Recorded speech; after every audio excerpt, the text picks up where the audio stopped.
Inner stability without additions. Hold this point steady as we begin.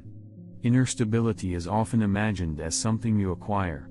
More confidence, more control, more certainty. Yet this assumption already moves in the wrong direction. Nothing stable is created by adding. Stability appears when unnecessary weight is removed. Events themselves are neutral. They arrive, pass, and change without consulting you. What unsettles you is not what happens, but what you add to what happens.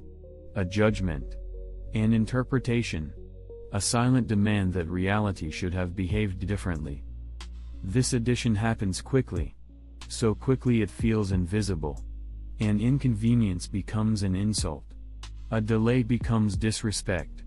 A mistake becomes a verdict about your worth. None of this is contained in the event itself. It is supplied by you.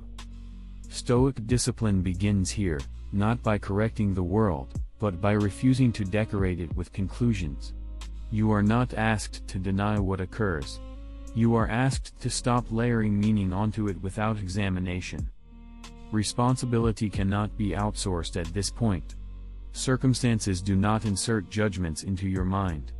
Other people do not compel your assent. What you add is chosen, even when the choice is untrained and automatic.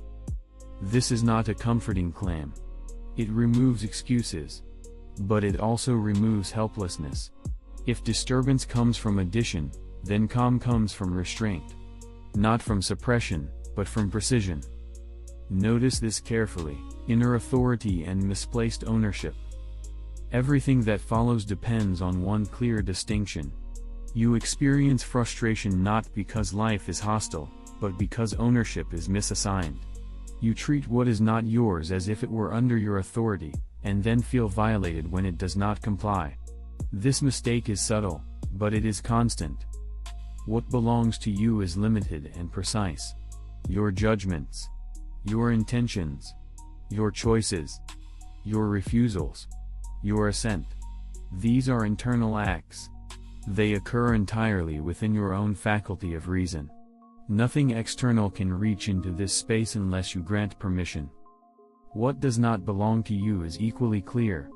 Outcomes, other people's opinions, timing, recognition, weather, health, reputation. These exist outside your command.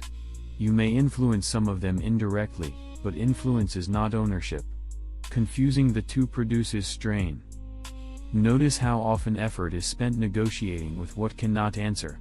You rehearse arguments in your head against people who are not present. You resist delays as if impatience could accelerate time. You demand consistency from circumstances that have no obligation to provide it. Each of these reactions assumes authority where none exists. This confusion explains why discipline feels exhausting for many people. They attempt to control results instead of refining judgment.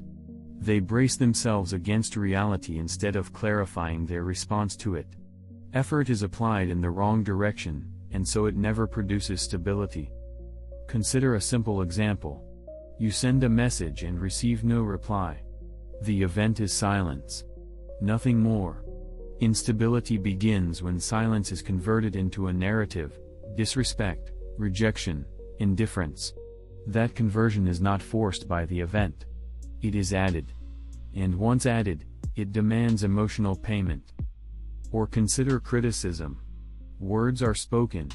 Sounds enter the ear. At that moment, nothing has yet harmed you.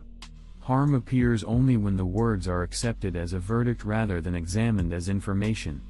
The authority to decide which they are belongs to you alone.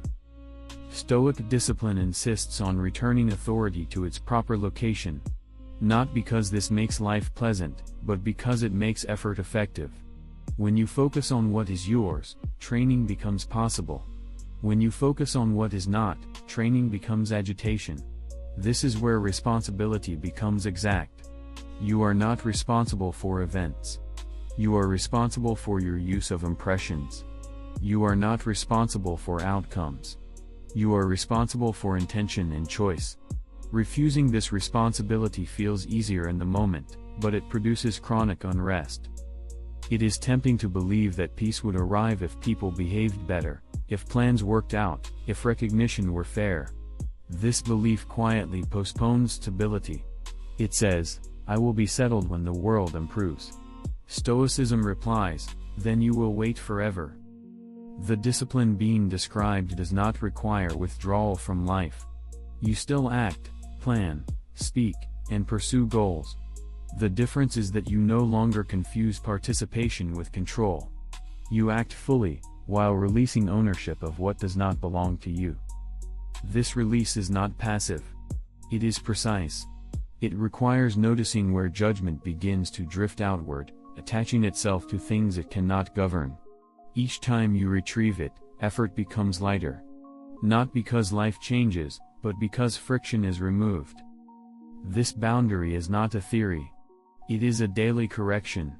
Each irritation is an opportunity to ask a single question: is this within my authority?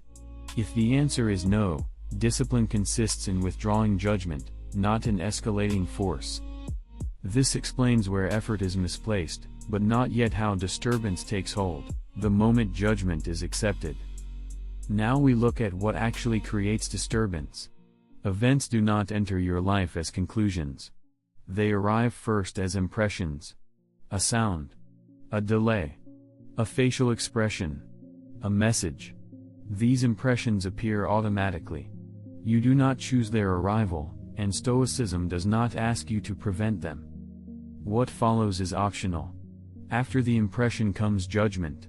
This is the moment when the mind says, "This is bad. This is unfair. This means something about me." The Stoics call this assent. It is the point where an impression is no longer just perceived, but believed.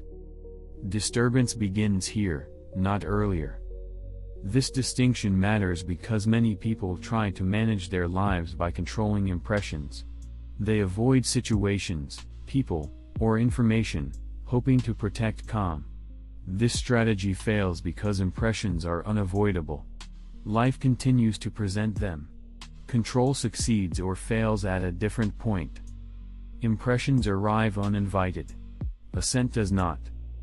Between what happens and how you react, there is a moment. It is brief, but it exists. In that moment, the mind decides whether to agree with the impression or to suspend judgment. Most people are unaware this decision is taking place. They experience judgment as if it were forced.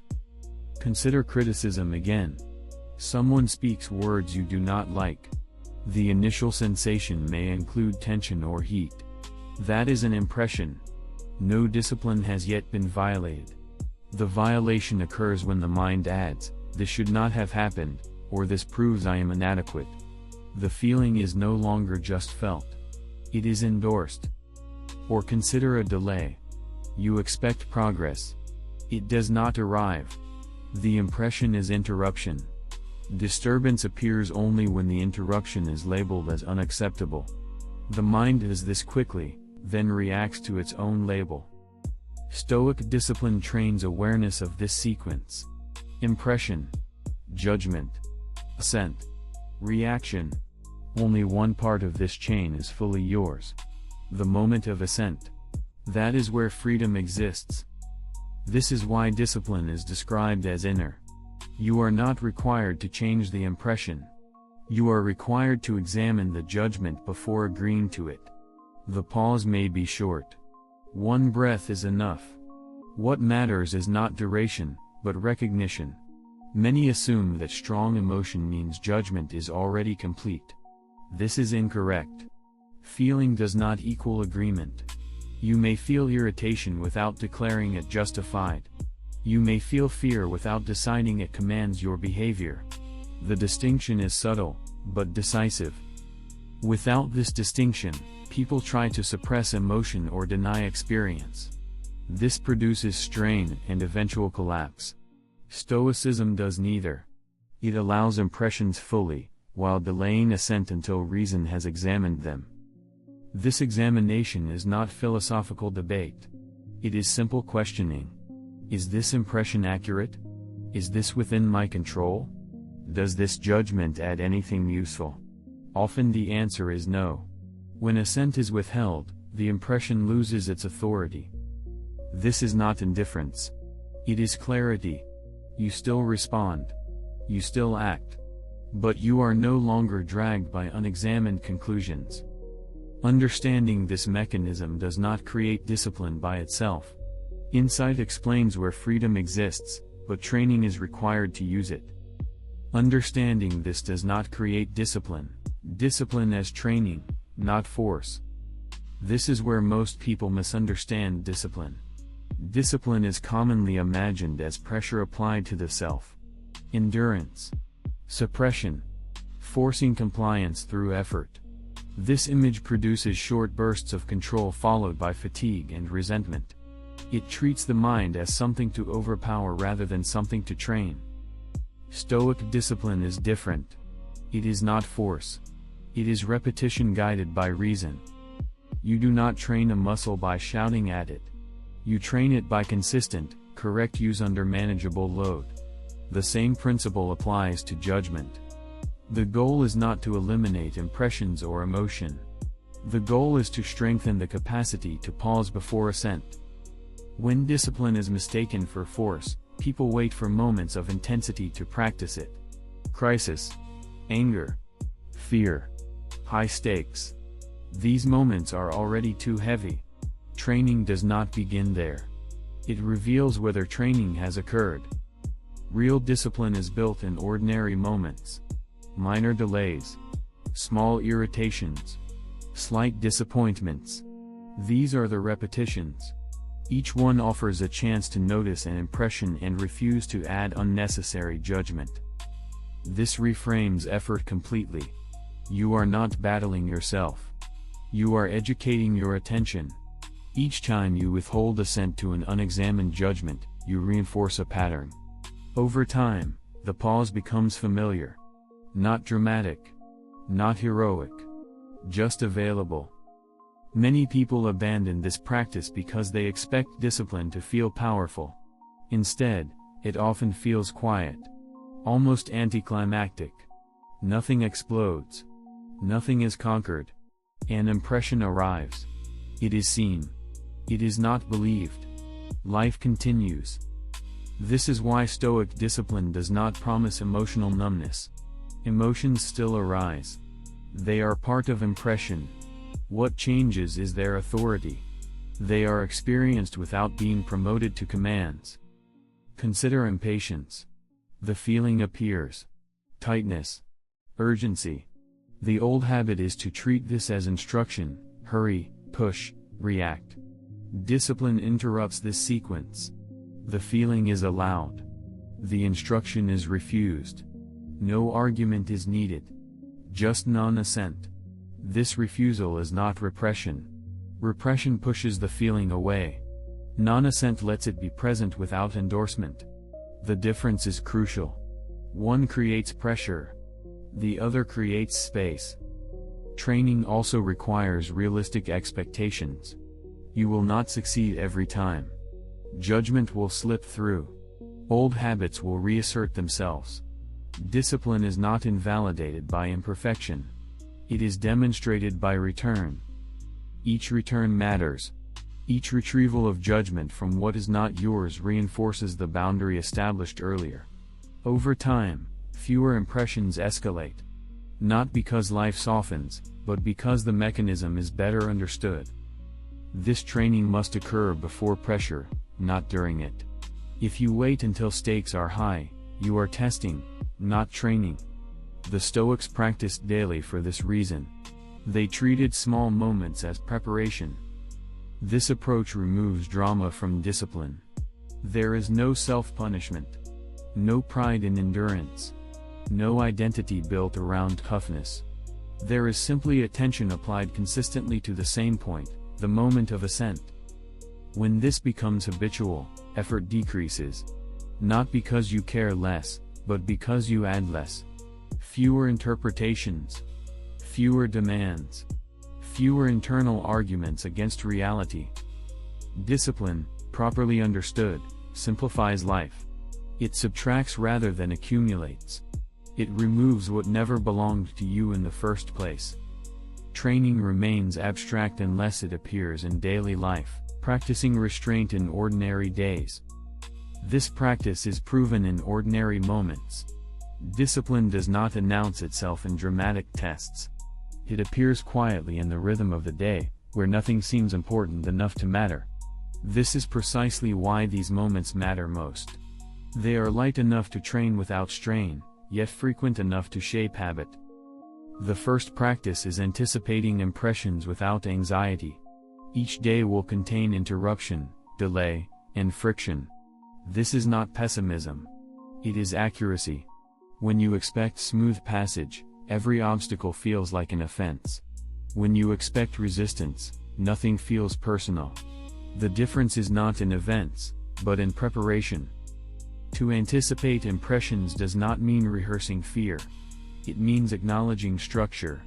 Traffic will slow. People will misunderstand. Plans will change. Bodies will tire. None of this is an error. It is the normal texture of life. When an impression arrives that was already accounted for, it carries less force. The second practice is pausing before assent. This is the central discipline. One breath is enough. Not to calm yourself, but to create separation. The breath marks the space between impression and agreement. In that space, judgment can be examined instead of assumed. Most people think they do not have time for this pause. In reality, they do not notice it. Reaction feels instantaneous only because assent is automatic. Training makes the moment visible. Once visible, it becomes usable. You feel irritation. Pause. You notice the impulse to label the situation as unacceptable. Pause again. You do not argue with the impulse. You do not suppress it. You simply refuse to promote it to a conclusion. Action can still follow, but it will not be driven by unexamined demand. The third practice is evening review without guilt or praise. At the end of the day, you look back briefly. Where did assent slip through? Where was judgment added unnecessarily? Where did you remember to pause? This review is not a trial. It is observation. Guilt is not required for learning. Guilt is itself an unexamined judgment. It adds moral weight where clarity would suffice. Praise is equally unnecessary. Pride distorts attention just as surely as shame. The aim is accuracy, not evaluation. You note patterns. Certain impressions trigger faster assent. Certain contexts weaken attention. This information is useful. It informs tomorrow's practice. Nothing more is needed. These practices are modest by design. They do not rely on motivation or intensity. They rely on consistency. A single breath. A brief review. A realistic expectation. Over time, these small acts accumulate into stability. This is how restraint becomes embodied rather than theoretical. You stop announcing discipline to yourself. You stop waiting for the right mood. You simply return, again and again, to the same point of control. When restraint is practiced this way, something subtle changes. Fewer situations escalate. Not because life becomes easier, but because fewer impressions are inflated into judgments. Energy that was once spent reacting becomes available for deliberate action. You still act. You still correct. You still pursue what matters.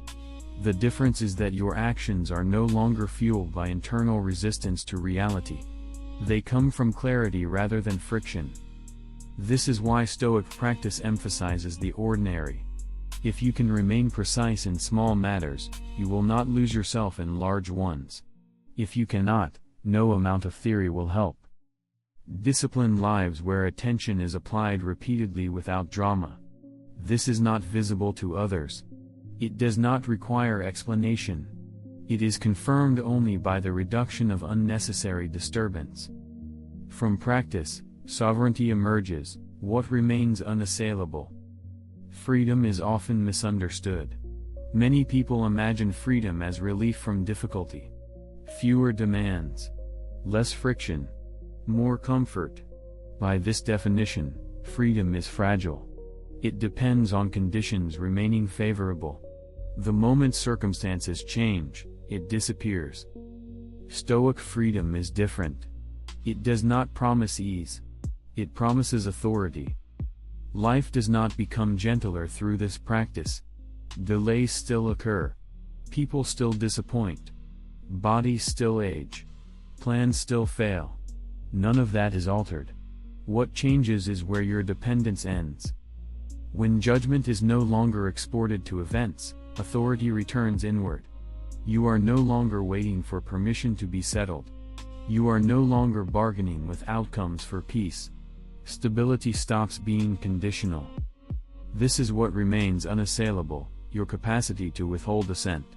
As long as this capacity is maintained, nothing external can compel disturbance. External forces may press. They may inconvenience. They may even harm the body. But they cannot dictate judgment unless invited. This distinction clarifies why comfort and freedom must not be confused. Comfort seeks predictability. Freedom seeks command. Comfort requires the world to cooperate. Freedom does not. A comfortable life can collapse quickly.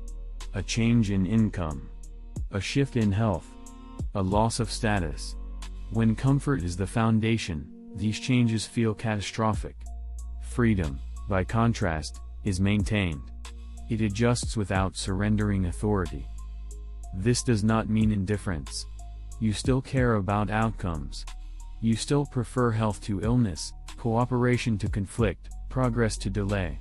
Preference is natural. The difference is that preference is no longer confused with necessity. You do not require success in order to remain intact. This is why Stoic freedom must be maintained rather than achieved. It is not a milestone. It is a practice. Each day, authority can be exercised or neglected. Each impression invites either sovereignty or surrender. Neglect does not mean failure. It means lapse. The moment you notice that judgment has been handed over to something external, freedom can be reclaimed. Not by force. By retrieval. This retrieval is quiet. There is no declaration. No self-congratulation. You simply stop adding. You stop insisting that reality justify itself to you. You stop demanding guarantees. You return to what is yours. Over time, this produces a noticeable change. Fewer internal negotiations. Fewer rehearsed arguments against what has already occurred. Less energy spent resisting what cannot be altered. More energy available for deliberate action. This is the paradox. By relinquishing control over what was never yours, you gain firmness where it matters. Your actions become cleaner. Your decisions become simpler. Not because options disappear, but because noise does. Nothing outside you must change for this to begin. No one needs to understand your practice. No environment needs to improve. The only requirement is continued attention to the boundary already established. This freedom is not dramatic. It will not impress others. It may even go unnoticed. But it is durable. It persists in success and failure alike. It is present in motion and in waiting. When this is understood, the demand to add falls away. You see that most suffering was manufactured by insistence, interpretation, and expectation layered onto neutral events. Remove the layers, and what remains is workable. This is not resignation. It is command exercised correctly. The principle is complete, the work that cannot be delegated. This ends where responsibility begins. Inner stability does not require improvement of circumstances. It requires restraint in judgment. What unsettles you is not what appears, but what you add. When additions stop, clarity remains. This has been the point throughout. Nothing described here is theoretical. It does not depend on belief or temperament. It depends on use. Each impression invites a choice. Each choice either preserves authority or hands it away. No one can make this choice for you. Responsibility cannot be outsourced. You may explain reactions by pointing to events, people, or pressure. These explanations may sound reasonable. They are also evasions. They shift attention away from the only place where correction is possible. This does not mean perfection is expected. Judgment will slip. Assent will be given too quickly. Old habits will reappear. None of this invalidates the practice. It confirms the need for it. Discipline is shown not by absence of error, but by return. Return to the pause. Return to what is yours. Inner stability is maintained, not achieved.